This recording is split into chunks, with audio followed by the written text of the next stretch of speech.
ओम नमः शिवाय। नमस्कार दोस्तों, राधे राधे, हर हर महादेव।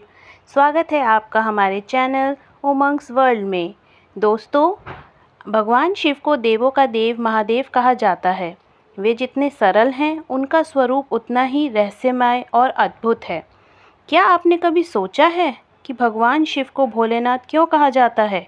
उनकी जटाओं में गंगा क्यों विराजमान है? उनके मस्तक पर चंद्रमा क्यों है? गले में नाग क्यों रहता है? और उनके हाथ में त्रिशूल और डमरू का क्या महत्व है? तो फ्रेंड्स, आज की इस वीडियो में हम जानेंगे भगवान शिव से जुड़ी 10 रोचक बातें, जिनके पीछे बहुत सुंदर धार्मिक मान्यता और प्रतीक छिपे हुए हैं। तो वीडियो को अंत तक ज़रूर देखिए, और अगर आप भी महादेव के भक्त हैं तो कमेंट में ज़रूर लिखिए ओम नमः शिवाय फ्रेंड्स। तो पहली रोचक बात है फ्रेंड्स, भोलेनाथ नाम क्यों पड़ा? दोस्तों, भगवान शिव को प्यार से भोलेनाथ कहा जाता है। धार्मिक मान्यताओं के अनुसार भगवान शिव अपने भक्तों की सच्ची श्रद्धा और सरल भाव से बहुत जल्दी प्रसन्न हो जाते हैं। इसी सरल और भोले स्वभाव के कारण भगवान शिव को भोलेनाथ कहा जाता है। दूसरी रोचक बात, शिव जी के मस्तक पर चंद्रमा क्यों है? भगवान शिव के मस्तक पर अर्धचंद्र दिखाई देता है। चंद्रमा को शीतलता और मन से भी जोड़ा जाता है। भगवान शिव का स्वरूप हमें यह संदेश देता है कि जीवन में चाहे कितनी भी परेशानियां आएं, हमें अपने मन को शांत और संतुलित रखने का प्रयास करना चाहिए। तीसरी रोचक बात, गले में नाग क्यों है? अब बात करते हैं भगवान शिव के गले में विराजमान नाग की। शिव जी के गले में नाग का होना उनके स्वरूप की सबसे अलग पहचान में से एक है। यह हमें सीख देता है कि डर से भागने की बजाय हमें अपने भीतर साहस पैदा करना चाहिए।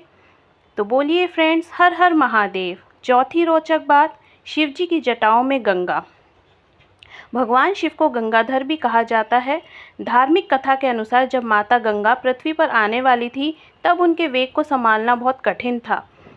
तब भगवान शिव ने अपनी विशाल जटाओं में गंगा को धारण किया और उन्हें फिर धीरे धीरे पृथ्वी पर प्रवाहित किया।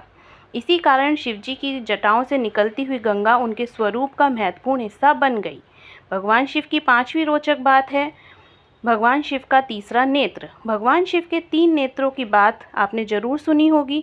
उनके तीसरे नेत्र को ज्ञान, चेतना और अर्धशस्त्री का प्रतीक माना जाता है। तीसरा नेत्र हमें संदेश देता है कि केवल बाहरी दुनिया को देखना ही प्राप्त नहीं है, मनुष्य को अपने भीतर भी देखने और अपने ज्ञान को बढ़ाने का प्रयास करना चाहिए। छठी रोचक बात क्या है भगवान शंकर की? उनका त्रिशूल। अब बात करते हैं महादेव के सबसे प्रसिद्ध अस्त्रों में से एक त्रिशूल की। त्रिशूल की 3 शूल होती हैं। धार्मिक परंपराओं में इन तीनों को अलग अलग त्रिविण शक्तियों और सृष्टि के विभिन्न पहलुओं से जोड़ा जाता है। महादेव का त्रिशूल हमें संदेश देता है कि जीवन में संतुलन, शक्ति और विवेक बहुत ही आवश्यक है। 7वीं रोचक बात क्या है भगवान शंकर की? डमरू का रहस्य। भगवान शिव के साथ में डमरू भी दिखाई देता है। डमरू की ध्वनि को सृष्टि के मूल नाद से जोड़कर देखा जाता है।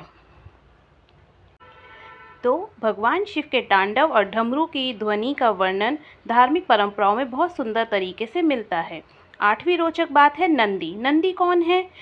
भगवान शिव के सामने आपने हमेशा नंदी महाराज को बैठे हुए देखा होगा। नंदी को भगवान शिव का वाहन और परम भक्त माना जाता है। नंदी का शांत और स्थिर स्वभाव हमें भी धैर्य, विश्वास और भक्ति का संदेश देता है। 9वीं रोचक बात क्या है? भगवान शिव नीलकंठ क्यों कहलाए? समुद्र मंथन की प्रसिद्ध कथा में जब विष निकला तो उससे संसार के लिए बड़ा संकट उत्पन्न हो गया। तब भगवान शिव ने संसार की रक्षा के लिए उस विष को अपने कंठ में धारण कर लिया। यह कथा भगवान शिव के त्याग और करुणा के स्वरूप को दर्शाती है। 10वीं रोचक बात है शिवलिंग का महत्व। अब बात करते हैं कि शिवलिंग भगवान शिव की आराधना का प्रमुख प्रतीक है। शिव मंदिरों में भक्त श्रद्धा से शिवलिंग पर जल, बेलपत्र और अन्य पूज्य सामग्री अर्पित करते हैं। शिवलिंग को भगवान शिव की अनंत और निराकार सत्ता के प्रतीक के रूप में भी समझा जाता है। तो दोस्तों, ये थी भगवान शिव से जुड़ी 10 रोचक बातें। महादेव का स्वरूप हमें बहुत कुछ सिखाता है। सरल रहना, धैर्य रखना, सच्चाई के रास्ते पर चलना, दूसरों के लिए त्याग करना। तो फ्रेंड्स, अगर आपको भगवान शिव से जुड़ी ये जानकारी पसंद आई तो वीडियो को लाइक करें, वीडियो को अपने परिवार और दोस्तों के साथ शेयर करें और हमारे चैनल उमंग वर्ल्ड को सब्सक्राइब करना ना भूलें और जाते जाते कमेंट में पूरी श्रद्धा भाव से लिखें ओम नमः शिवाय फ्रेंड्स। बाय।